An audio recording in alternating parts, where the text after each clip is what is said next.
என்ற அழகு தமிழின் பெருமையை பேசும் வரிகளையும், புதியதொரு உலகம் செய்வோம், கெட்ட போரிடும் உலகத்தை வேரோடு சாய்ப்போம் என்று எழுச்சி மிகுந்த வரிகளையும், எங்கள் வாழ்வும் எங்கள் வளமும் மங்காத தமிழ் என்று சங்கே முழங்கு, எங்கள் பகைவர் எங்கோ மறைந்தார் இங்குள்ள தமிழர்கள் ஒன்றாதல் கண்டே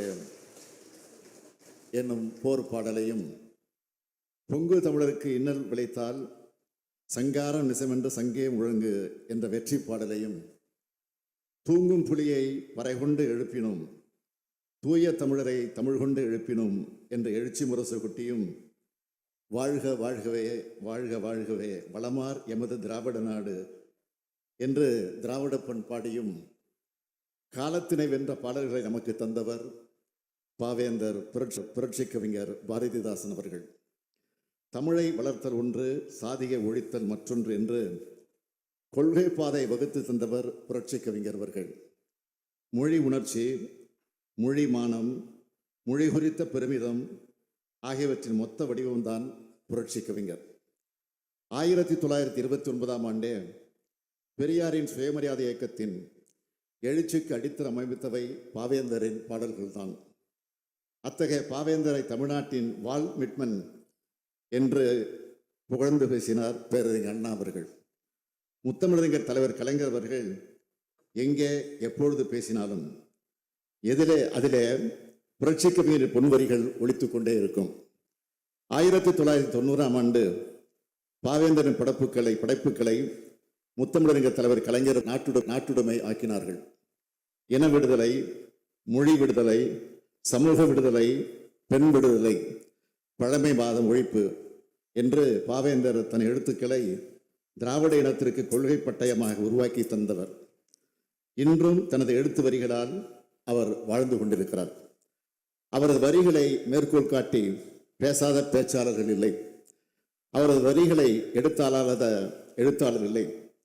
அவரால் உணர்ச்சி பெறாத தமிழர் இல்லை என்று சொல்லத்தக்க வகையில் தமிழரின் உணர்விலும் குருதியிலும் கலந்தவர் புரட்சி கவிஞர் அவர்கள். அவரை எந்நாளும் தமிழினம் வணங்கி போற்றும் பாவேந்தரின் கவிதைகளால் இனிய இசைநயம் உண்டு. அவை உணர்த்தும் கருத்துக்களில் உணர்ச்சி புயல் வீசும். எளிமையான சொற்களின் மூலமாக வலிமையான கருத்துக்களை சொன்னார். எளிய சொற்களை அவருடைய கவிதையில் அமையும் போது நிகரற்ற வேகம் கொண்டு நிற்கும் ஆற்றல் கூறிய கருவிகளாகிவிடும். எனவேதான் அவரது கருத்துக்கள் கவிதைகளாக மட்டுமில்லாமல் கருத்து கருவிகளாக இன்றும் இருக்கின்றன. புரட்சி கவிஞர் பாரதிதாசன் தனது வாழ்நாளில் பல இளையவர்களை கவிஞர்களாகி கண்டறிந்து ஊக்கப்படுத்தி தமிழுக்கு அறிமுகம் செய்து வைத்தார். 100க்கும் மேற்பட்ட கவிஞர்களை பாரதிதாசன் பரம்பரை என்று அழைத்து மகிழ்கின்றோம். இத்தகைய பாரதிதாசன் பரம்பரை கவிஞர்கள் தமிழை உயர்த்திய உயரம் அதிகம். இத்தனை சிறப்புக்குரிய தமிழ்தாயின் தவப்புதல்களில் ஒருவரான பாவேந்தரின் பிறந்த நாளை முன்னிட்டு வரும் ஏப்ரல் 29 முதல் மே 5 வரை ஒரு வார காலத்திற்கு தமிழ் வார விழா கொண்டாடப்படும் என்பதை இந்த பேரவையில் அறிவிப்பதில் மகிழ்ச்சி அடைகிறேன். இந்த ஒரு வார காலத்தில் தமிழ்நாடு முழுவதும் தமிழ் மொழியையும் பாவேந்தர் பாரதிதாசன் அவர்களின் பங்களிப்பையும் கொண்டாடும் வகையில் பல்வேறு நிகழ்ச்சிகள் நடைபெறும்.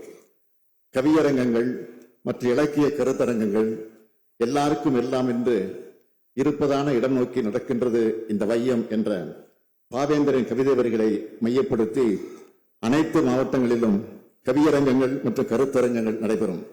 சிறந்த தமிழறிஞர்கள் மற்றும் இளங்கவிஞர்கள் இதில் பங்கேற்பார்கள். பாரதிதாசன் இளம் படைப்பாளர் விருது, தமிழ் மொழியில் சிறந்து விளங்கும் இளம் எழுத்தாளர் கவிஞர் ஒருவருக்கு பாரதிதாசன் இளம் படைப்பாளர் என்ற விருது வழங்கப்படும். தமிழ் இலக்கியம் போற்றுவோம்.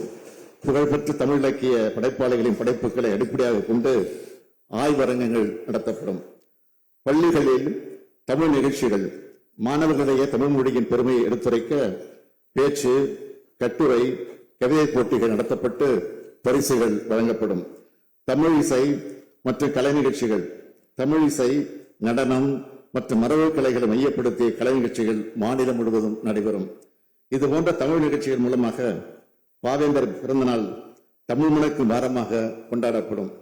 மாண்புமிகு பேரவைத் தலைவர் அவர்களே, தமிழ் வார விழா நமது மொழியின் பெருமையை உலகிற்கு எடுத்துரைப்பதற்கு இது ஒரு நல் வாய்ப்பாகும். பாவேந்தரின் கவிதைகளை நாளும் படிப்போம். நானிலம் முழுவதும் அவரின் சிந்தனைகளை பரப்புவோம். தமிழ் மொழியை அடுத்த தலைமுறைகளுக்கும் எடுத்துச் செல்வோம். வீழ்ச்சியூறு தமிழகத்தில் எழுச்சி வேண்டும் என்றார் பாவேந்தர். அத்தகைய எழுச்சியை இந்த விழாக்கள் மூலம் உருவாக்க வேண்டும். கடல் போல செந்தமிழை பரப்ப வேண்டும் என்றார் பாவேந்தர். செந்தமிழை பரப்ப இந்த விழாக்கள் பயன்படும். வையம் ஆண்ட வண்டமிழ் மரபே, உன் கையிருப்பை காட்ட எழுந்திரு என்றார் பாவேந்தர்.